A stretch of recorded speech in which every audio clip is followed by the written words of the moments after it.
बच्चों, मैं हूं आयुषी जैन, आपकी ई सरल मैथ्स फैकल्टी। आज हम जो चैप्टर रिवाइज करने वाले हैं उसका नाम है कोऑर्डिनेट ज्योमेट्री। ये जनरली बच्चों को लगता है बहुत आसान चैप्टर है और वो क्या करते हैं, इस चैप्टर को निग्लेक्ट कर लेते हैं। चैप्टर आसान है, थोड़े से फॉर्मूलेज है वो अच्छे से पता है, कंसेप्ट अच्छे से पता है तो इसके क्वेश्चन गलत नहीं होते। बहुत स्कोरिंग चैप्टर है ये, लेकिन इसमें बहुत सारी ऐसी जगह है जहां बच्चे लापरवाही करने की वजह से इस इजी स्कोरिंग चैप्टर में भी मात खा जाते हैं। तो मैं आपको बताऊंगी कि आप कहां कहां यहां गलती करते हैं। तो स्टार्ट करते हैं फटाफट से कोऑर्डिनेट ज्योमेट्री। देखो ये क्या होता है कोऑर्डिनेट ज्योमेट्री। तो यार it is one of the branches of geometry where the position of the point is defined by using coordinates. मतलब कि हमारे पास क्या होती है, एक्सिस होती है, एक्स एक्सिस होती है, वाई एक्सिस होती है। आपने देखा होगा जो भी हमारा कार्टेशियन सिस्टम है वो इस फॉर्म में होता है। हमारे पास 4 क्वाड्रेंट होते हैं, क्वाड्रेंट 1, क्वाड्रेंट 2, क्वाड्रेंट 3 और क्वाड्रेंट 4। इन चारों क्वाड्रेंट में हमारी होती है एक्स एक्सिस और होती है वाई एक्सिस। जो एक्स एक्सिस की कोऑर्डिनेट्स होते हैं हम उनको क्या बोलते हैं, एब्सिसा कहते हैं। और जो वाई एक्सिस के कोऑर्डिनेट्स होते हैं उनको हम क्या कहते हैं, उनको हम कहते हैं ऑर्डिनेट। तो इस एक्स एक्सिस और वाई एक्सिस में अगर हम किसी भी पॉइंट को डिनोट करते हैं P, तो इसको हम कार्टेशियन सिस्टम के अकॉर्डिंग क्या करते हैं, इनको पॉइंट्स में इसकी पोजीशन बताते हैं। तो पॉइंट्स में पोजीशन बताना आता है क्या, हमारा कोऑर्डिनेट ज्योमेट्री। अब हम बात करेंगे, मान लो हमारे पास इस सिस्टम में एक पॉइंट है P जो इस जगह लाई कर रहा है। तो इस P के अगर हम कोऑर्डिनेट बोलेंगे या इसका ऑर्डर्ड पेयर जो हम लिखेंगे वो कैसे लिखेंगे, x, y ब्रैकेट में, जहां पर x क्या डिनोट करेगा, x डिनोट करेगा जो x एक्सिस पे ये पॉइंट लाई कर रहा है और y डिनोट करेगा ये y एक्सिस पे जो पॉइंट लाई कर रहा है। तो ये पॉइंट क्या होगा हमारा, x, y। तो x, y में x is the point that lie on x axis and y is the point that lie on y axis। Clear है। अब मान लो कि हमारे पास 2 पॉइंट है, पॉइंट A और पॉइंट B, और हमसे कोई पूछे भाई इनके बीच का डिस्टेंस आपको फाइंड करना है, तो इसका डिस्टेंस कैसे फाइंड आउट करोगे। तो ये डिस्टेंस निकालने का हमारे पास सीधा सा फॉर्मूला है। हम मान लेते हैं ये जो A पॉइंट है इसके कोऑर्डिनेट है x1, y1 और इस B के कोऑर्डिनेट है हमारे पास x2, y2। तो इनके बीच का डिस्टेंस हम निकालते हैं यूजिंग डिस्टेंस फॉर्मूला। तो हमारा जो डिस्टेंस फॉर्मूला होता है वो क्या कहता है, डिस्टेंस फॉर्मूला कहता है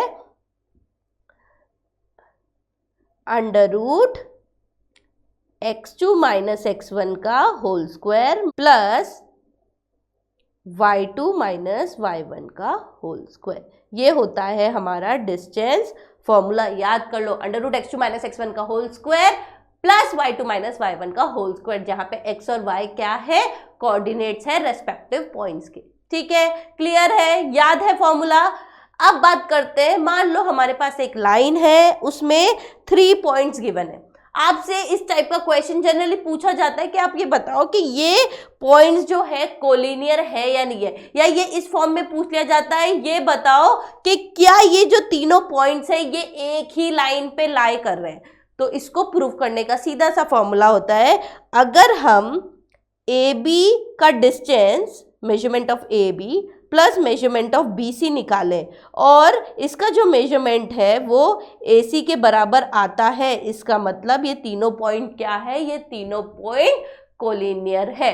देखो आप कोलिनियरिटी एक और चीज से चेक कर सकते हो। देखो मैं अभी आप लोगों को आगे रिवाइज कराऊंगी एरिया ऑफ ट्राइंगल का फॉर्मूला।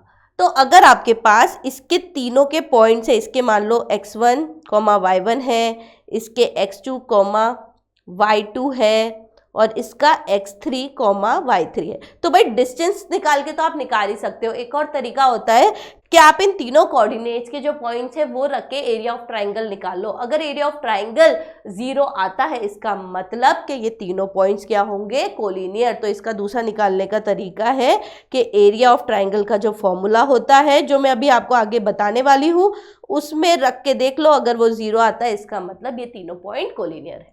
ठीक है, याद रहेगा। चलो अब बात आती है सेक्शन फॉर्मूला की। अब सेक्शन फॉर्मूला क्या होता है, देखो हमने एक लाइन में देखा कि 3 पॉइंट कोलिनियर है, ठीक है, हम मान लेते हैं पॉइंट ए यहाँ है, बी यहाँ है, सी यहाँ है। अब हम बोल रहे हैं कि हमने इन तीनों पॉइंट्स को कुछ रेशियो में डिवाइड किया है। हमने मान लिया कि वो रेशियो है m/n।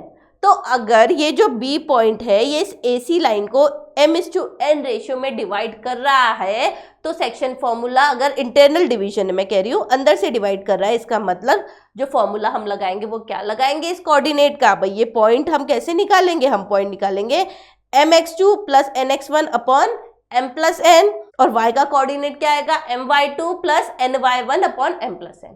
ठीक है, सेक्शन फॉर्मूला याद रखो।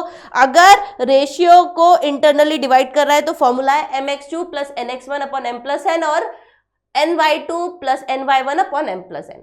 ठीक है, अगर एक्सटर्नली डिवाइड कर रहा है, मतलब हमारे पॉइंट कुछ ऐसे है, a और b है और एक पॉइंट है p, और ये इसको एक्सटर्नली किसी रेशियो में डिवाइड कर रहा है, हम मान लो वो रेशियो है m/n, तो हम कैसे निकालेंगे पॉइंट, कैसे निकालेंगे point, mx2 - nx1 upon m-n और my2 - ny1 अपॉन m-n। देखो जब इंटरनली डिवाइड कर रहा है तो सब प्लस में आ रहा है, जब एक्सटर्नली डिवाइड कर रहा है तो सब माइनस में आ रहा है।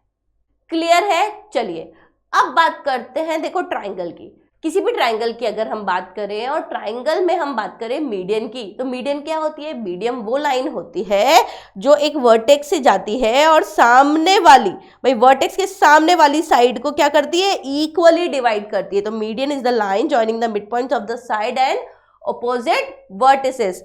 Point of intersection of the median is centroid, और जहां पे तीनों ट्राइंगल के तीनों मीडियन मिलते हैं उस पॉइंट को हम क्या कहते हैं, उस पॉइंट को हम क्या कहते हैं, सेंट्रॉइड। और सेंट्रॉइड जो है हर एक मीडियन को किस रेशियो में डिवाइड करता है, वो डिवाइड करता है रेशियो में 2:1। मतलब ये a, अगर इसको हम नेम दे x, इसको y और इसको z नेम अगर हम दे रहे हैं, तो जो ax है वो किस रेशियो में डिवाइड हो रहा है, 2:1। by है वो भी, यानी bg/gy, ये किस में रेशियो में होगा, 2:1। cg/gz, ये भी किस रेशियो में होगा, 2:1 में होगा। ठीक है, याद रखने वाली चीजें हैं, जनरली इस पे 1 नंबर का क्वेश्चन आ जाता है। तो अगर आपसे पूछा जाए कि ये जो g पॉइंट है सेंट्रॉइड, इसके आप कोऑर्डिनेट निकालो, तो इसका जो कोऑर्डिनेट आता है वो आता है x1 + x2 + x3/3 और y1 + y2 + y3/3। जब हमारे पास तीनों कोऑर्डिनेट पता हो तो सीधा सा फॉर्मूला लगाओ और सेंट्रॉइड किस पोजीशन पे है हम वो फाइंड आउट कर सकते हैं। क्लियर है? ये पता करने के बाद अगर हमसे कोई इनका डिस्टेंस पूछ ले तो वो भी हम बहुत आसानी से using distance formula find out कर सकते हैं। ठीक है, कुछ इंपॉर्टेंट पॉइंट्स जो आपको याद रखने हैं, जो मीडियन होता है वो ट्राइंगल को 2 इक्वल एरिया में डिवाइड करता है। मतलब अगर ये ट्राइंगल ABC है और यहाँ पे ये AD मीडियन है, तो area of triangle ABD will be equal to area of triangle ACD या ADC।